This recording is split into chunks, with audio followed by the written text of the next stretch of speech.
प्रभु नरसिंह को शांत करना तो असंभव के समान है। यदि दोनों के बीच संघर्ष हुआ तो सर्वत्र विनाश हो जाएगा। नहीं नहीं, मैं इस प्रकार निष्क्रिय रहकर ये सर्वनाश होते हुए कदापि नहीं देख सकती। अब मुझे इसे रोकने का प्रयास करना ही होगा।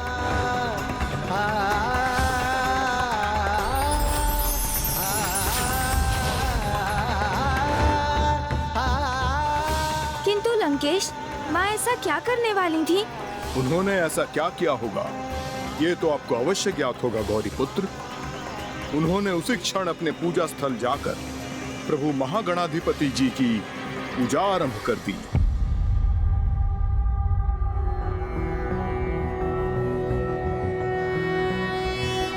नमस्ते ब्रह्म रूपाय विष्णु रूपाय ते नमः। नमस्ते रुद्र रूपाय करि रूपाय। ओम गण गणपते नमः। ओम गण गणपते नमः। ओम गण गणपते नमः। ओम गण गणपते नमः। ओम गण गणपते नमः। सिद्धि बुद्धि सहिताय महागणपते नमः।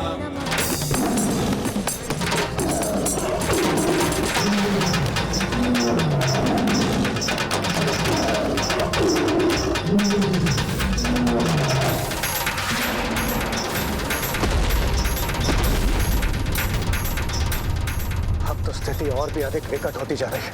प्रभु नरसिंह का क्रोध तो शांति नहीं हो रहा। अब तो प्रभु शरद उन्हें पीछे धकेलने में असमर्थ हो रहे हैं।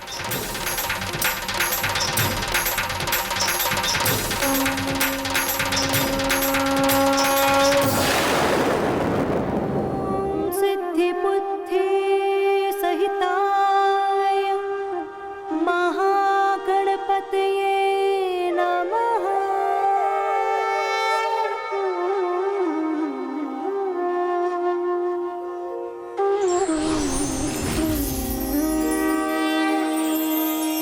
नमस्ते ब्रह्म रूपाय विष्णु रूपाय ते नमः।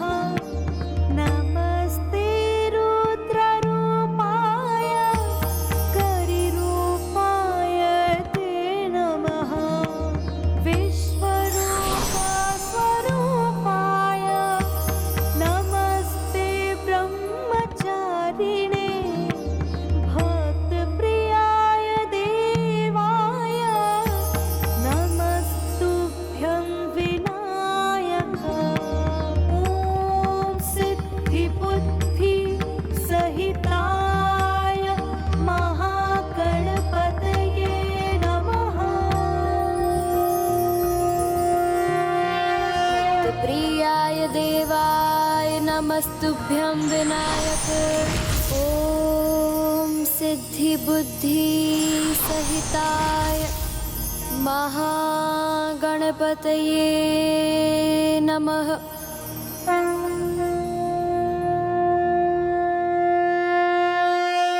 हे प्रभु महागणाधिपति जी, भ्राता नारायण और स्वामी दोनों ही अपने विराट और उग्र रूप में एक दूसरे के सम्मुख हैं। स्वामी ने शांति से इस स्थिति को सुलझाने का प्रयास भी किया, किंतु अब यह आभास हो रहा है कि इन दोनों के मध्य के संघर्ष को रोक पाना असंभव है प्रभु।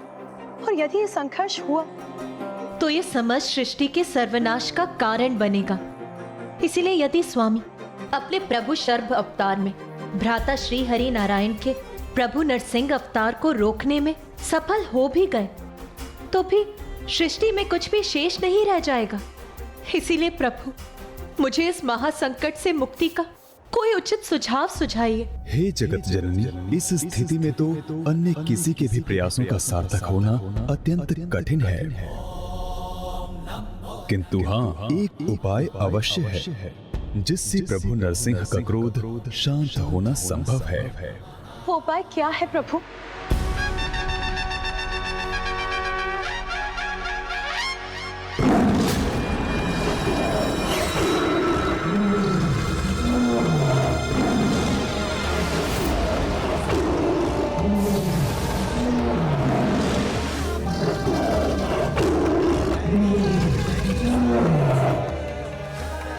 तो प्रभु सरप के पास संग्राम के अतिरिक्त और कोई उपाय शेष नहीं है।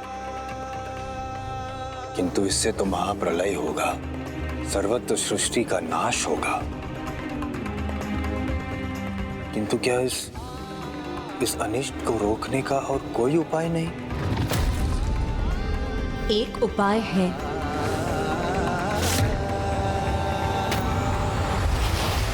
अब इस महासंघर्ष को रोकने का एक ही उपाय है, जो प्रभु महागणाधिपति ने प्रभु नरसिंह को रोकने हेतु मुझे सुझाया है, और ये उपाय है चंदन।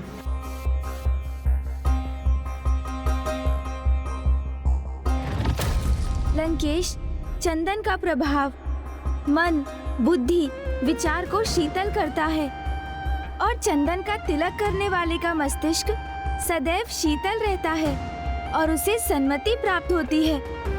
क्रोध उसे प्रभावित नहीं कर पाता और प्रभु से सीधा संपर्क स्थापित करने हेतु प्रभु की पूजा में भी चंदन का ही प्रयोग होता है। इसलिए कदाचित एकमात्र चंदन से ही प्रभु नरसिंह का शांत होना संभव था।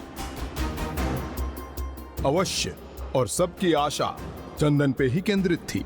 तत्पश्चात सभी देवता तत्काल जाकर चंदन एकत्रित कर शीघ्र ही उसके लेप के पात्रों के साथ पहुँचे। तो क्या सभी देवगण श्री हरि नारायण के नरसिंह अवतार को चंदन लेप के द्वारा शांत कर पाने में समर्थ हो गए थे लंकेश? योजना तो कुछ ऐसी ही थी गौरी पुत्र, किंतु श्री हरि नारायण के नरसिंह अवतार से निकलने वाली अपार ऊर्जा इस कार्य में बाधक बन रही थी।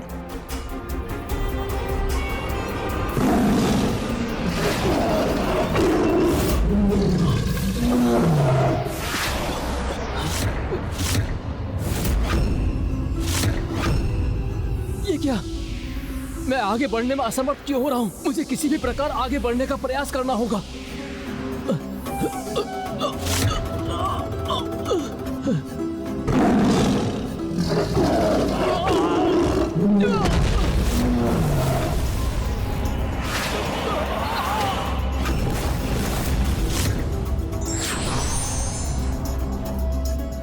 अग्निदेव चंदन का लेप स्वामी तक पहुंचाने में असमर्थ हो गए। अब हमारे पास अधिक समय शेष नहीं है। समस्त सृष्टि पर लावा का स्तर बढ़ता जा रहा है। समस्त पर्वत लावा से ढक जाएंगे। फिर सृष्टि पर जीवन का लेश मात्र भी शेष नहीं रहेगा।